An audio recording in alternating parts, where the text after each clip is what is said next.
Dear students, आज का topic हम पढ़ेंगे क्लास 10th का आनुवांशिकता एवं जैव विकास। तो सबसे पहले हम जानते हैं कि आनुवांशिकी क्या होती है।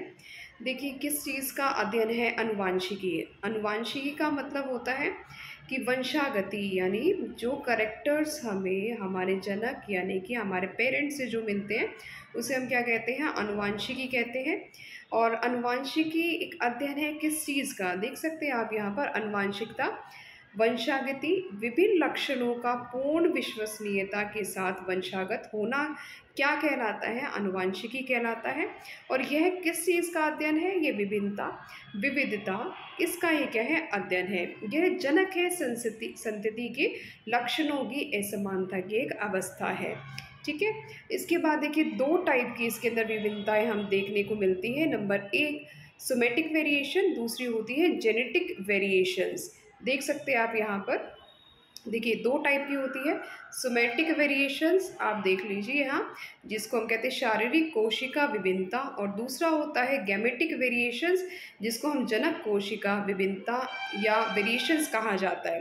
देखिए, सोमेटिक जो होती है वो शारीरिक यानी कि हमारे शरीर में कोशिकाओं में आती है और ये अगली पीढ़ी में स्थानांतरित नहीं होती है, जैव विकास में सहायक नहीं होती। इन्हें उपार्जित लक्षण भी कहा जाता है, जैसे कि कानों में छेद करना। देखिए, कानों में जो हम छेद करते हैं तो वो ऐसा तो है नहीं कि भाई अगली जनरेशन यानी कि छेद हुए हुए बच्चे जो है अगला जनरेशन में छेद होंगे उनके, या कुत्तों की पूंछ काटना, या कुछ एक्सपेरिमेंट्स किए गए हैं जिसमें क्या है चूहों की पूंछ को काट दिया गया है।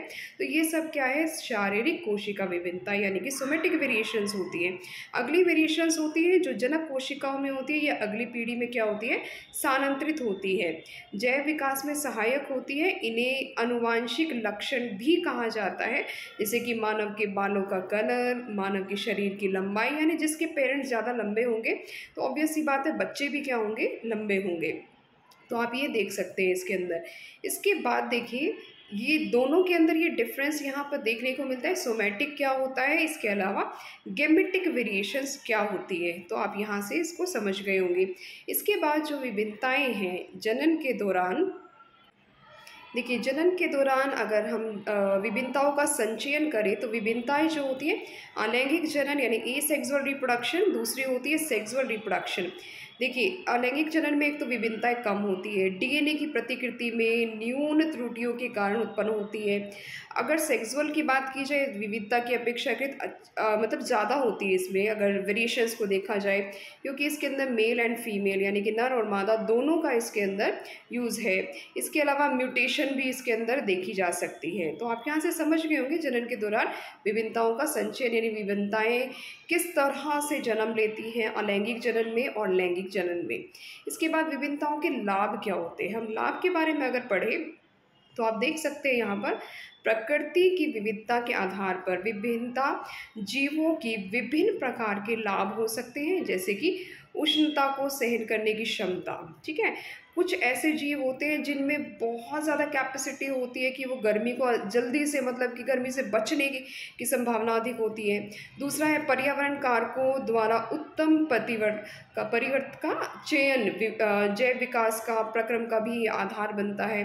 तीसरा जो है स्वतंत्र एवं जुड़े हुए कर्णपाल यानी कि अटैच लोब, जिसको कहते हैं फ्री ईयर लोब्स, यानी कान जो होते हैं कईयों के अटैच होते हैं और कईयों के क्या होते हैं, फ्री लोब्स में होते हैं।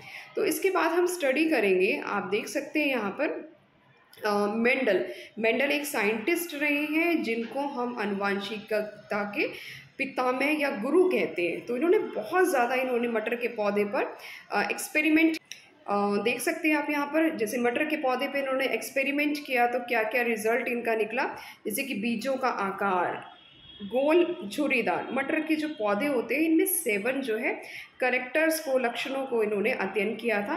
बीज का रंग कैसा, पीला हरा, फूल का रंग कैसा, बैंगनी सफ़ेद, फली का आकार फूली हुई सुकड़ी हुई। तो इस तरह से उन्होंने क्या देखी, 4 करेक्टर्स। उसके बाद हम देखते हैं नेक्स्ट जो करेक्टर्स है उसके अंदर आप नेक्स्ट जो करेक्टर्स हैं वो कौन कौन से हैं? फली का रंग, जैसे कि हरा और पीला आप देख सकते हैं यहाँ पर। पुष्प की स्थिति कैसी थी? अक्षीय थी, अत्यंत थी, जिसको हम इस तरह से देख सकते हैं। देखिए पुष्प जो है, कुछ तो फूल होते हैं जो बिल्कुल टॉप पे उगते हैं और कुछ फूल ऐसे होते हैं जो साइड्स में इस तरह से उगते हैं।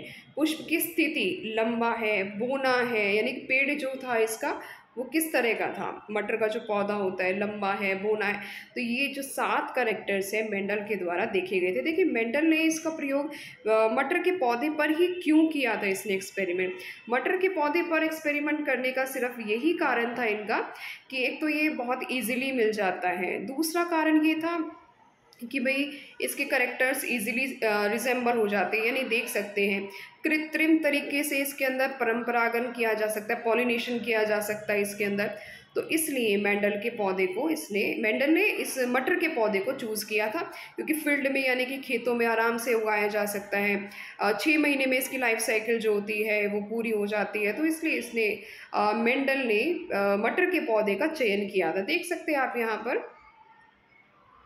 कि मेंडल ने क्यों चयन किया था। देखिए फर्स्ट इसका आप देख सकते हैं मटर के पौधों में क्या होता है, जितने भी लक्षण होते हैं स्थूल रूप से दिखते हैं, यानी कि विजिबल होते हैं। जीवन काल छोटा होता है, स्वपरागन होता है, लेकिन कृत्रिम तरीके से इसमें भी परागण किया जा सकता है। एक ही पीढ़ी में अनेक बीज क्या है बन जाते हैं, तभी तो इन्होंने 7 कैरेक्टर्स को देखा था। तो इस वीडियो में हम मेंडल के बारे में पढ़ा, आनुवांशिकता को पढ़ा। तो इस वीडियो में हम यहाँ तक पढ़ते हैं। Thanks for watching this video. Thank you.